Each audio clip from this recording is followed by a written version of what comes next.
In 1881, the Russian Emperor Alexander II was assassinated in St. Petersburg by a group of left-wing revolutionaries. He was badly wounded in the attack and later died. Today, the place where he was killed is marked by the beautiful Church of the Savior on Spilled Blood, built in his memory. Alexander II had been known as a reformer.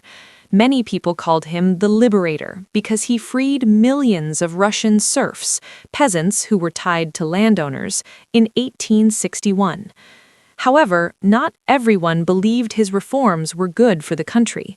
His son and successor, Alexander III, believed that his father's changes had created instability and encouraged revolutionary groups. He thought these reforms had weakened the power of the monarchy and led to his father's death. When Alexander III became emperor, he promised to restore strong, absolute rule. He believed in autocracy, meaning that the emperor should have complete power. He publicly declared that it was his duty to rule firmly and protect Russia from dangerous ideas. He wanted to stop revolutionary movements and bring order back to the empire. To do this, he strengthened the secret police, known as the Okhrana. Their job was to spy on and infiltrate revolutionary groups. Anyone suspected of plotting against the government could be arrested. Many were executed by hanging, while others were sent to remote areas of Siberia as punishment. Alexander III was also deeply religious. He strongly supported the Russian Orthodox Church and promoted Russian nationalism. He believed Russia should have one strong national identity. Unfortunately, this policy harmed minority groups, especially Jewish communities. After false rumors spread that Jews were responsible for Alexander II's assassination, violent riots broke out. These riots were known as pogroms, organized attacks on Jewish communities. Many Jewish homes and businesses were destroyed, and many people were killed or injured. Later, the government forced about 20,000 Jews to leave Moscow. Over the next 40 years, around 2 million Jews left Russia. Many of them emigrated to the United States in search of safety and better opportunities. At the same time, Russia was becoming worried about the growing power of Germany in Europe. To protect itself, Russia formed an alliance with France. Both countries promised to support each other if either was attacked. This alliance helped change the balance of power in Europe. A man named Sergei Witte became Russia's Minister of Finance. He introduced important economic reforms. He worked to modernize Russian industry and encouraged foreign investment, especially from France. French loans helped Russia build factories, railways, and other infrastructure. One of the biggest projects during this time was the construction of the Trans-Siberian Railway. Construction began in the 1890s and was completed in 1916. It became the longest railway line in the world, stretching about 5,772 miles from Moscow in the west to Vladivostok in the east. This railway helped connect the vast Russian Empire and supported trade and military movement.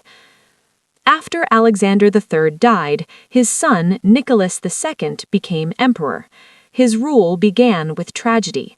During his coronation celebrations in Moscow, a massive crowd gathered for a public event. In the chaos, about 1,400 people were crushed to death. This disaster created a shadow over the beginning of his reign. Meanwhile, Russia was expanding its influence in East Asia. China allowed Russia to build a naval base at Port Arthur. Later, when China faced a major uprising called the Boxer Rebellion, Russia sent troops into the region of Manchuria, claiming it wanted to protect its interests. However, Japan also wanted control over Manchuria and Korea. Tensions grew between Russia and Japan, eventually leading to war. Japan launched a surprise attack on Port Arthur. Russian forces suffered major defeats on land, including at the Battle of Mukden. Russia's Baltic fleet traveled thousands of miles to help, but it was completely destroyed at the Battle of Tsushima. Russia's defeat was shocking. It was forced to sign a humiliating peace agreement. The peace was negotiated by U.S. President Theodore Roosevelt, who helped bring the war to an end. At the same time, problems were growing inside Russia. Workers were unhappy with poor conditions, low wages, and lack of political freedom. In St. Petersburg, a strike by steelworkers began to spread. This unrest would soon grow into a major crisis for the Tsar and would mark the beginning of even greater troubles for the Russian Empire. This period showed how Russia was struggling with modernization, political reform, war, and social unrest, all forces that would eventually lead to revolution in the years ahead. During a time of growing anger in Russia, many workers decided to organize a peaceful protest. Tens of thousands of people marched through St. Petersburg toward the Winter Palace, where Tsar Nicholas II lived. The protesters carried a petition. They were not asking for revolution at first. They wanted better working conditions, fair wages, and more political freedom. They hoped the Tsar would listen to their problems and help them. However, instead of welcoming them, government troops opened fire on the unarmed crowd. More than 100 people were killed, and many others were injured. This terrible event became known as Bloody Sunday. It shocked the country. Many Russians who once trusted the Tsar began to lose faith in him. Strikes, protests, and violence spread across the empire. The unrest even reached the military. Sailors on the Russian battleship Potemkin mutinied. They killed some of their officers and took control of the ship. This showed that anger against the government was growing everywhere, even in the armed forces. To calm the situation, Nicholas II reluctantly agreed to reforms. Under the guidance of his finance minister, Sergei Witte, the Tsar issued the October Manifesto. This document promised important changes. It offered freedom of speech, freedom of assembly, and the creation of an elected parliament. Many moderate Russians welcomed this announcement, hoping it would lead to real political change. In 1906, Russia's first constitution was created. For the first time, the Tsar would share power with an elected assembly called the State Duma. However, the Tsar still kept great power. He could veto laws passed by the Duma and even dissolve it whenever he wished. This limited how much real power the people had. Eventually, Sergei Witte lost the Tsar's trust and was dismissed.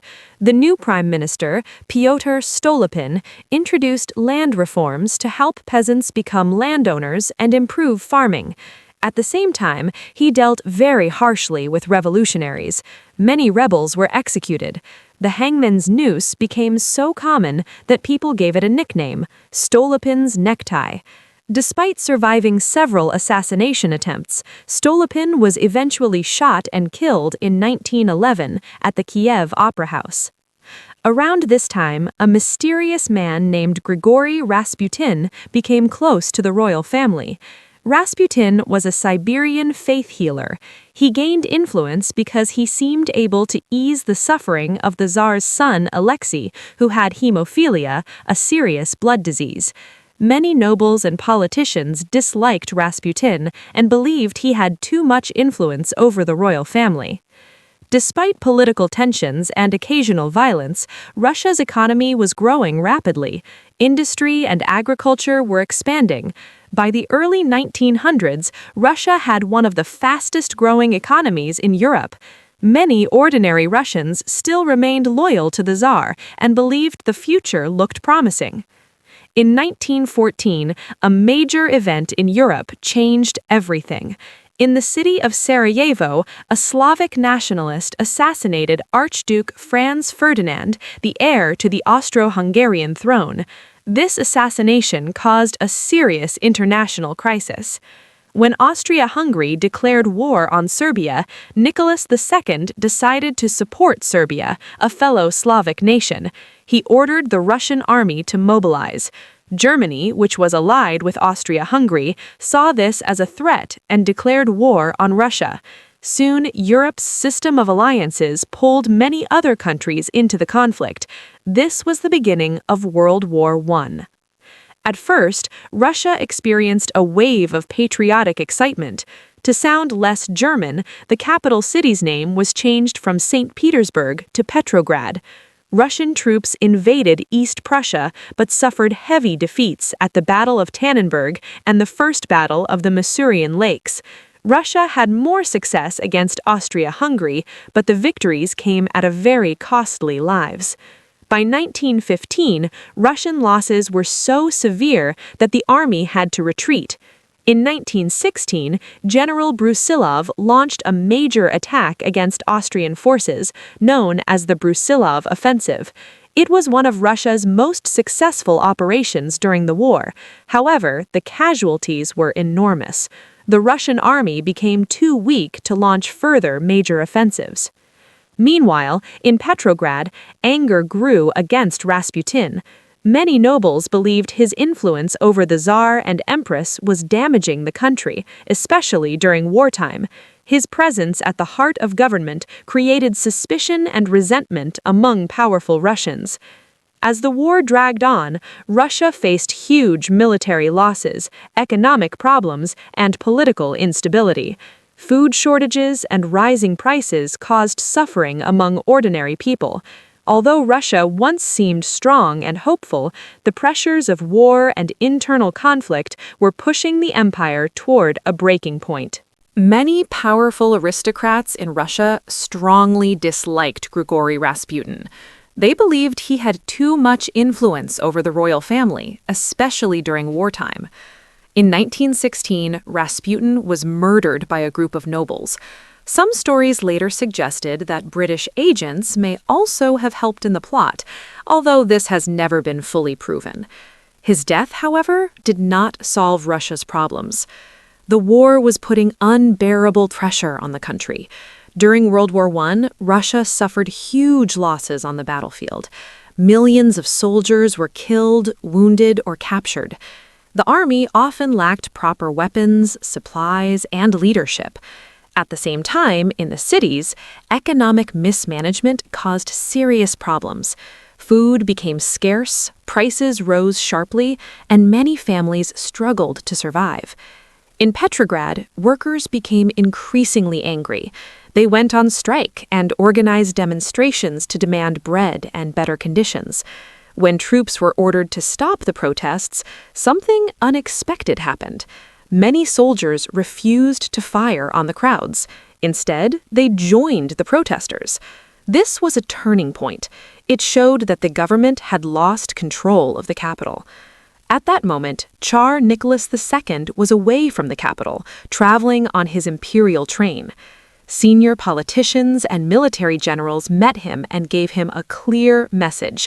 He must give up the throne or Russia would fall into total chaos and lose the war completely.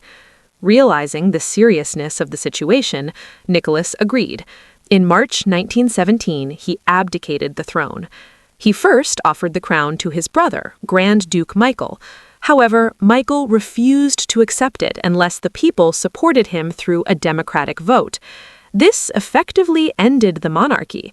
After more than 300 years, often described as 400 years, of Romanov family rule, the Russian Empire came to an end. Russia was no longer ruled by a Tsar. It became a republic. A new temporary government, known as the Russian Provisional Government, took power. Its leaders promised reforms and democracy. However, they faced enormous challenges.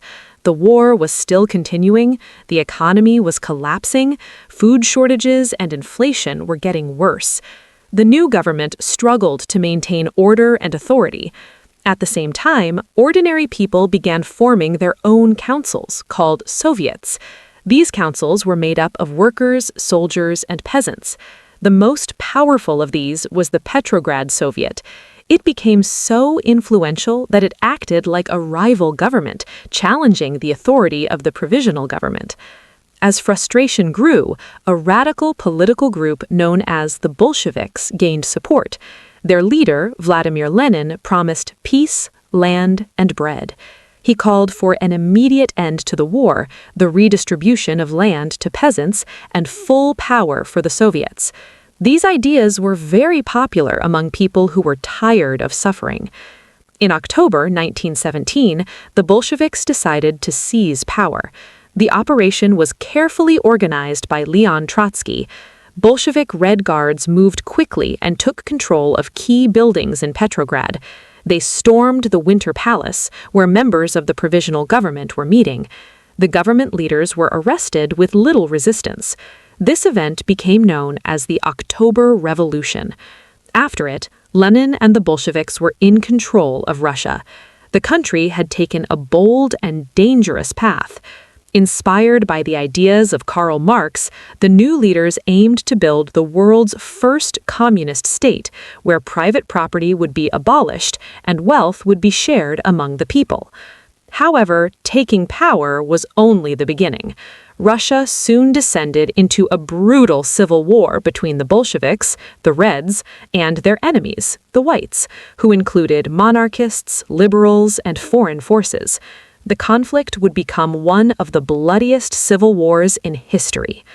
Russia had moved in just a few years from imperial monarchy to revolution and civil war. The fall of the Romanovs and the rise of the Bolsheviks changed not only Russia, but the entire world for decades to come.